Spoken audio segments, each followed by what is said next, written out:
Give us some background on yourself. What were you up to pre-Web3? Wow. So that's actually really interesting to talk about that like whole story. So in 20, really it's 2019, but it was like December of 2018. I had just started my creative agency called 11 Ounces, which stands for the average weight of a human heart. We had this, desire to do something that was more soulful in the way that we connected brands to consumers. One of the things that we were inspired by is the fact that like all these brands were like really hell-bent on building social communities, but didn't really want to engage with them. Like there was no dialogue, right? It was just like one-way communication of like, please listen to me.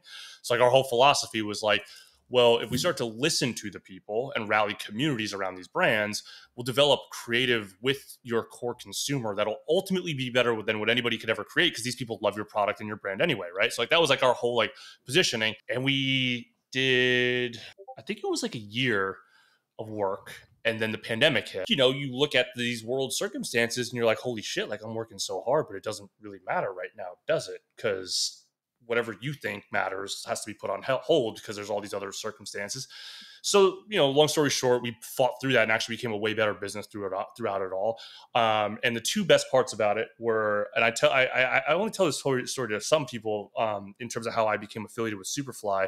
But I learned really how to operate a business the right way through this because you had to think differently and also how to like survive. And so we started doing, like I was telling you before the show, a lot of live streaming production, working in gaming tournaments. We were managing SoundCloud's whole like Twitch channel at the time, which they were very invested in, doing a bunch of weekly shows. So in that time, right before the pandemic hit, 2 weeks, I have my first conversation with Rick Farman, the CEO of Superfly.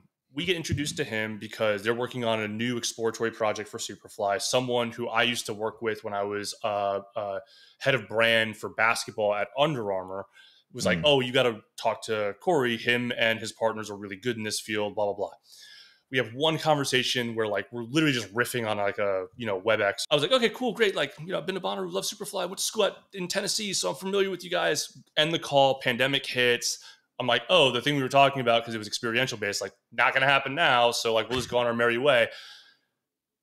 9 months later, Caroline, who's my partner in crime on Superfest, hits my email. And she's like, hey, I was given this project that I think you were a part of. The person who was running it's no longer here, but on a piece of paper, it said, Corey 11 Ounces are really dope. Talk to them. She's like, let's talk. And then long story short now, like I'm an official employee of Superfly. I'm a co-founder of Superfest. I'm working with Rick and Caroline on a daily basis. I consider them family now. And it's like that chance occurrence is how we got here. I just became obsessed with Web3 because the whole community nature that we were building in our business and creative is like, but I was like, this is the future of like how shit starts to change and the paradigm for how we communicate as communities and brands and people starts to become more consequential in my point of view. So if you like this clip, be sure to hit the like button to make sure you get more Web3 content in your feed. It really helps the channel and it helps YouTube learn what you're into. So appreciate it.